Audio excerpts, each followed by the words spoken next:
Am I the asshole for ruining my boyfriend's favorite hiking trail? My 22 female boyfriend, 24 male, is an avid outdoorsman. He grew up camping and hiking often. I, on the other hand, did not. I think I went camping once when I was a little kid and sat in my grandma's RV pouting the entire time. My boyfriend and I have now been dating for 6 months, and as our little anniversary present, my boyfriend wanted to take me to his favorite hiking spot. We live in a warmer state, so hiking this time of year is not abnormal. I was a little nervous about it, but I agreed because I definitely see him as the person I'm gonna marry, which means adapting to his lifestyle as well. So we went on a sunrise hike up a mountain that was a little over an hour away from us. The hike was just over 3 miles total and wasn't too difficult for beginners. Before going, my boyfriend gave me the safety rundown and pushed that I drink a ton of water. When we got to the trailhead, I needed to pee slightly and mentioned to my boyfriend finding the bathroom at the beginning of the trailhead, which I believed to be just around this little hill. He brushed it off though and suggested we get going so we don't miss the most beautiful part of the sunrise, so I agreed.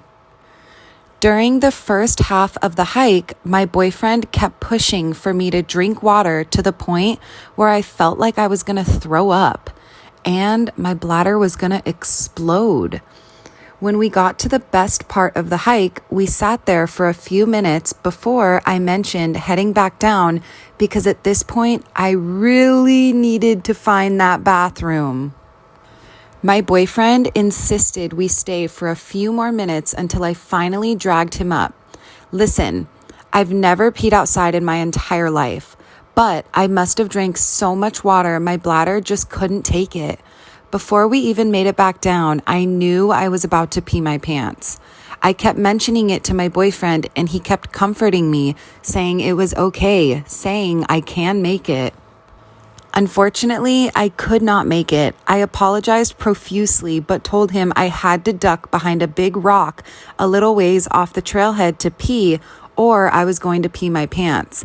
He was angry, scoffed, and huffed as I asked him to stand watch, but instead he just stood by the trail, angry as ever.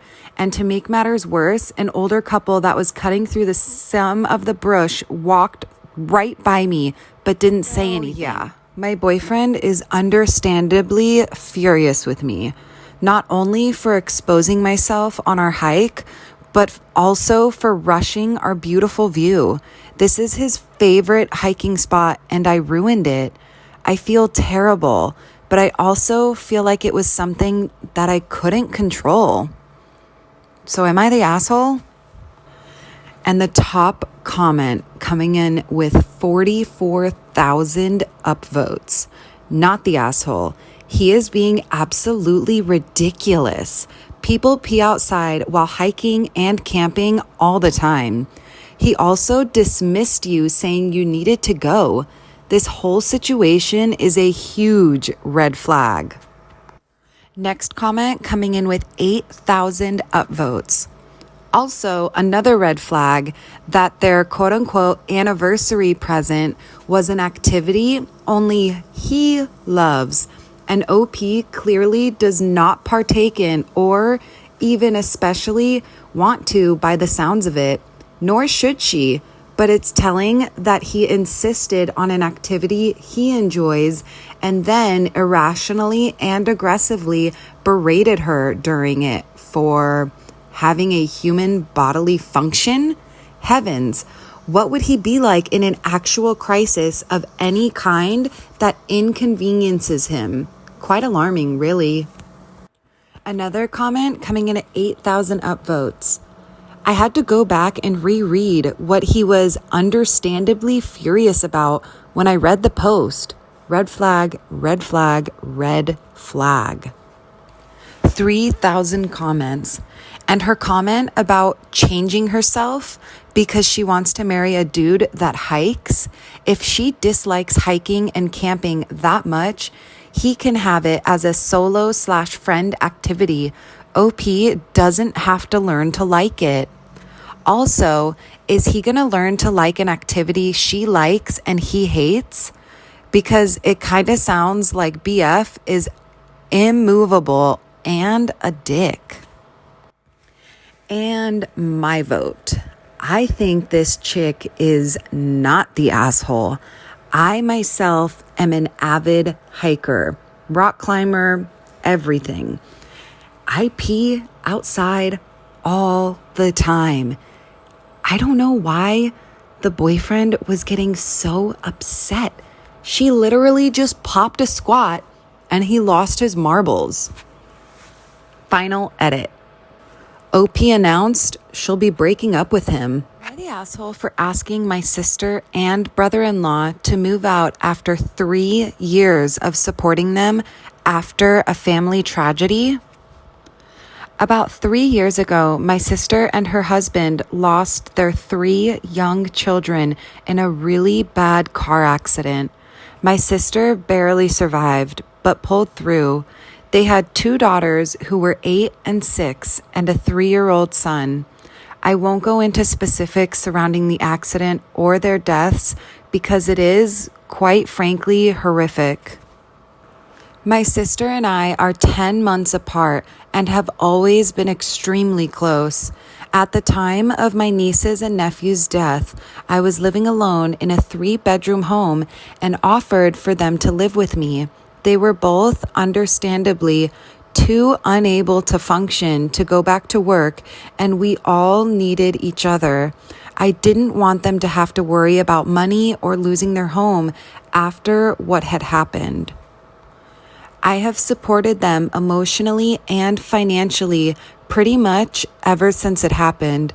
They both refuse to go to therapy and still both aren't working. I have a good job, but it's not an easily manageable thing, and I didn't really expect it to go on for so long. About 1.5 years ago, I met my current fiance. We clicked immediately and got engaged 6 months later. We're due to get married next October.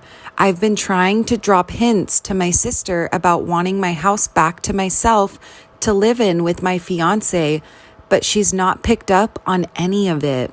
My fiance has grown increasingly frustrated with me, saying I'm very obviously being taken advantage of. Last weekend, I straight up told my sister I needed to talk to her and told her that I wanted my house back and to live with my partner alone before getting married and starting to have children. She got upset and went running to our mom, who called me an asshole for not considering how my sister would feel about that. It hasn't been mentioned since, but both my sister and brother-in-law are hardly talking to me. So am I the asshole for asking my sister and brother-in-law to move out after 3 years of supporting them after a family tragedy? Update. Thank you all for the comments and messages I've received over the last day. They've really been appreciative. I asked to talk with my sister last night, and it began the usual way, with her avoiding the situation. I told if she left and wasn't able to have an adult conversation, I'd be forced to either take legal action or sell the house. Both empty threats, but it worked. She broke down, told me she knew she needed help, but didn't want to accept it, and that she'd be willing to even go if her husband doesn't. I haven't talked to her much about leaving, but her admitting she needs help is a huge step. So I'm not going to push for more just yet. Thank you all for your help.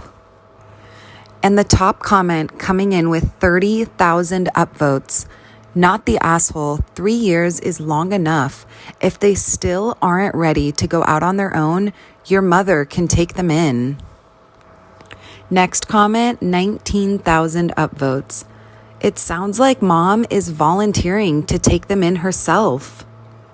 3.9 upvotes. So much this. OP needs to put that ball right back into her mother's court. 2,000 upvotes. Yep, I would respond to mom. Thanks so much for volunteering to take them in. I really liked this comment. This one was 1.6 thousand upvotes. She won't take them in. She's going to keep bullying OP to let them stay so she can pretend to be the good guy. People respond to grief in different ways, but this is unacceptable. OP has been more than generous and compassionate to her sister and brother-in-law. But just because they're grieving doesn't mean they aren't also taking advantage of OP. They know they've been living on her dime in her house for 3 years. It is time for them to move out. I'd give them 6 weeks. Next comment coming in with 1,000 upvotes. Give them 30 days notice immediately. They will not move and you will probably need to do an eviction, which can take months. They are using you and angry you didn't put life on hold for them. Were you supposed to ask your sister if it's okay to get married and live in your own house with your own husband and your own kids? She doesn't have that much power, and if she thinks she does, she needs to get out even sooner. They refuse to move forward and think they can get by with bullying and calling mommy to rescue them. Good, let them move in with mommy.